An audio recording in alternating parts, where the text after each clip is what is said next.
comment. No comment. I've been there before. Sorry. I've been there before. I was there for 4 years. Of course. So What does that mean? I have all the information, so I know. Believe me. So I suppose what I'm trying to get to is, does that affect you, or do you feel, in terms of a message, that winning it's almost like win at all costs? That is the one thing. No, for me the thing is obviously if we play such a game, and at the end the discussion is about those topics, we are in the great direction. I mean, because that means that we are putting away things that normally are associated to them after games. So that's it. It's what I can do. I cannot do anything. Because you said after the game, it felt a little bit pointed. You said you've not asked me any tactical questions in the press conference. Yeah, that's why. Can you, I see what you mean by that, but can you talk a little bit about how you sort of set up with that 5-4-0, I suppose, and sort of break it down for us a little bit about what you like so much about that defensive effort? Is the necessity and what I believe, and it wasn't just that, it was other things that in my opinion we had to do, because I expected what they were going to do till they had the decision to bring Stones as a 9, and then the context changed a little bit. Isa? Hi, Mikel. Hi. With Myles Skelly, he performed quite well on the US pre-season tour, and he seemed to be playing in a kind of inverted left-back position. Is that where you see his future, and how has he thrived in a kind of role and position? Well, he can play in 3 positions basically as a left back. He plays as a 6, as an 8. He's very versatile. He adapts from there. He can occupy different spaces. He's very adaptable. I think that's a good thing about Myles. He's very intelligent, very thorough. He has some unbelievable questions every time you ask him to do something. And he has a competitive edge that I think is demanded at this level, and he really wants it. So we're going to use it in different positions. He's only 17, and as we saw on Sunday with that viral picture of him going up against Haaland right in his face, what do you think that shows about his character, the fact that he's only a 17-year-old kid and he's able to get in front of this big monster and impose himself? Nah, he's a competitor. You look at him, in every duel he goes, the way he reacts with his teammates here, you speak to him, he's constantly eye contact, he's nudging, he's asking questions.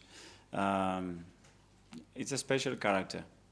With the goalkeeping situation for Wednesday, with Raya potentially with his knock and Setford fitness issues and Neto cup-tied, that obviously brings Jack Porter potentially into contention.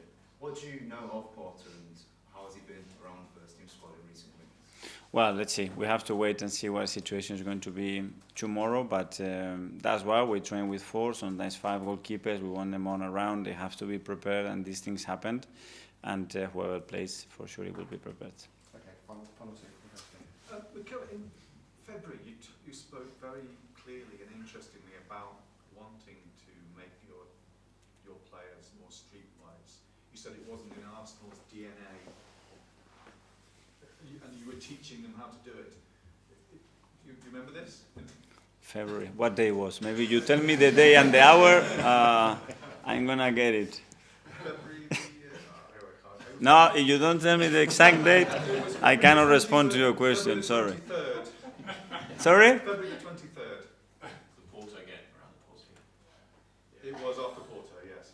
Okay. So it was in relation to Porto then. You said it wasn't in Arsenal's DNA and you wanted to teach them. So my question is, has your squad now graduated with honours in the subject that you were teaching them? I haven't said I have. So as I said, I think you have to prepare the team to any context and try to be able to handle that situation. But it's, personally, I think it's a good thing. You wanted to add it to it. It's a lot of talk about it, but it's a positive thing. No, but we are talking about different things, and I wasn't discussing that at that time at all. Just in the past few years, we've had kind of a phase where managers have had a particular style, and it's been very much about that style. You've shown the adaptability. Do you think that's now become one of your greatest strengths, the ability to change game by game the approach?